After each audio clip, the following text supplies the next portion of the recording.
Il y a plusieurs mythes et fausses croyances qui tournent autour de la technique vocale et des cours de chant. Si vous voulez les connaître, restez là, je vais vous en dévoiler 5. C'est parti! Bonjour tout le monde, ici Marie-Laurence Dubé, professeure de chant, coach vocal et fondatrice de l'école de chant La Voix chantée. Merci d'être avec moi pour une toute nouvelle capsule des super athlètes de la voix. Mais juste avant, je vous invite à vous abonner à ma chaîne. Abonnez-vous maintenant pour avoir accès à beaucoup d'exercices pour entraîner votre voix comme les pros et à plusieurs conseils pour améliorer votre voix. L'erreur qu'on fait souvent lorsqu'on est débutant, c'est de surentraîner votre voix. Un mythe que j'entends souvent, je dois absolument travailler ma voix tous les jours, 1 heure par jour et plus pour progresser vocalement.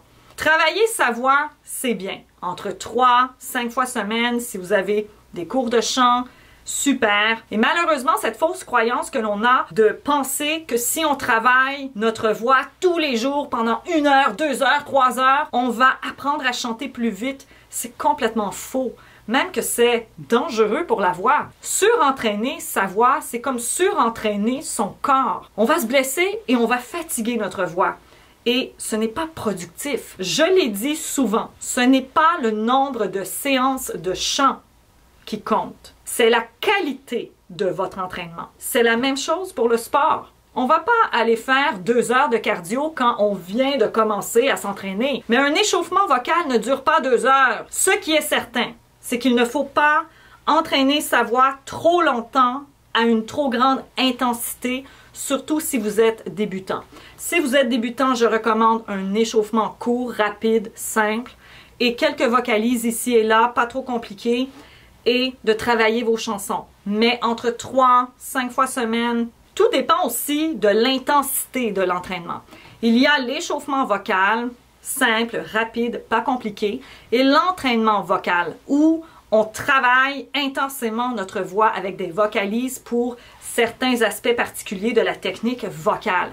Donc, ce sont des exercices un peu plus athlétique que l'échauffement vocal. Vous pouvez échauffer votre voix avec des exercices simples qui vont réveiller vos cordes vocales, qui vont réveiller votre corps, réveiller votre voix. Ça, oui, absolument, l'échauffement vocal, c'est non négociable. Laissez-vous des moments où vous ne chantez pas. Et chanter, c'est du sport. Donc, on ne va pas surentraîner notre corps 7 jours semaine. Donc, pensez à prendre des pauses dans la semaine. Offrez-vous 2-3 jours de congé vocal, puis recommencez. Deuxième mythe, j'ai acheté un programme en ligne, je n'ai pas besoin de suivre des cours de chant. Faux. On a tous besoin, peu importe notre niveau, on a tous besoin d'un professeur de chant à nos côtés. Le problème avec acheter simplement un cours en ligne, c'est qu'il n'y a pas nécessairement de suivi où il n'y a pas de feedback automatique suite aux exercices que vous travaillez ou suite aux vidéos que vous regardez. C'est sûr que lorsqu'on achète un programme, c'est bien parce qu'on a un outil à faire chez soi, quand on veut, quand on est disponible, on a du temps, on travaille notre voix. Lorsque vous avez atteint un plateau, c'est là où il faut un suivi. Si vous travaillez toujours votre voix seule, vous ne pouvez pas savoir ce que vous ne faites pas correctement et vous continuez à travailler la même chose avec la même habitude. Donc, c'est important de, oui, acheter un programme en ligne pour entraîner votre voix, pour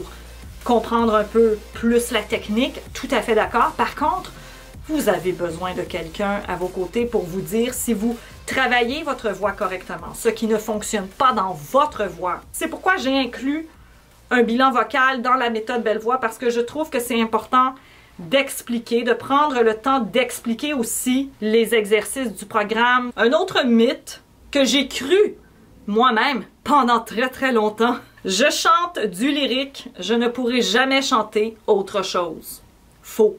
Ça m'a empêché à l'époque de vraiment trouver le style de musique que j'avais vraiment envie de chanter. Et ça m'a bloqué pendant plusieurs années parce que je me suis dit, bon, je ne pourrai jamais chanter de la pop, du country, du rock, parce que j'ai une voix d'opéra. Mais rappelez-vous que votre voix, elle peut chanter tout ce que vous voulez.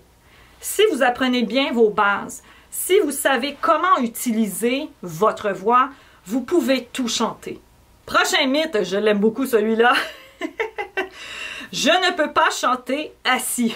Lorsqu'on performe une chanson, on ne peut pas rester comme ça avec une posture noble. On peut chanter assis, debout, en dansant, peu importe. L'important, c'est de savoir maîtriser sa voix en toutes circonstances. Essayez toujours de penser à votre posture parce que c'est ça l'important. Que vous soyez assis, debout, en train de marcher, toujours garder une belle posture. Et oui, vous pouvez chanter assis, mais pensez quand même à votre technique. Et aussi, faites attention parce que lorsqu'on chante assis, on a tendance à refermer les épaules et chanter directement vers le sol. Gardez toujours le regard au loin, une belle posture, pensez à votre respiration, que vous soyez debout ou assis.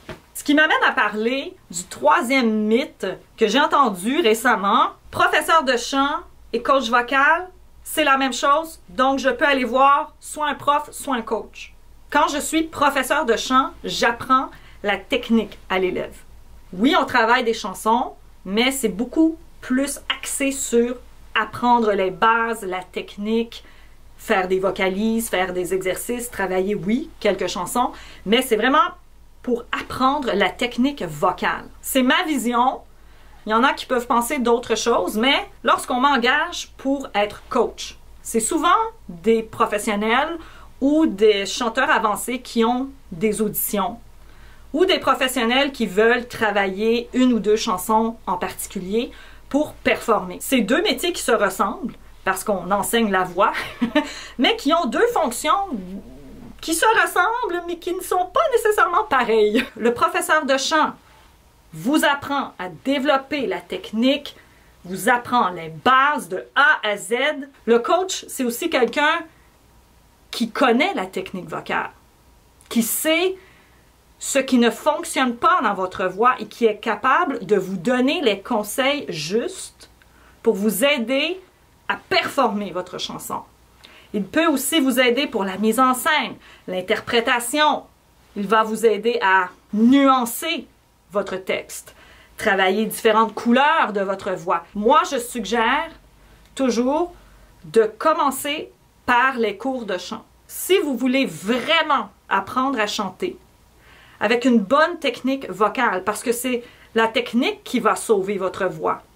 C'est la manière dont vous utilisez votre instrument, utilisez votre voix, qui va vous permettre de chanter pendant longtemps et de garder votre voix en santé.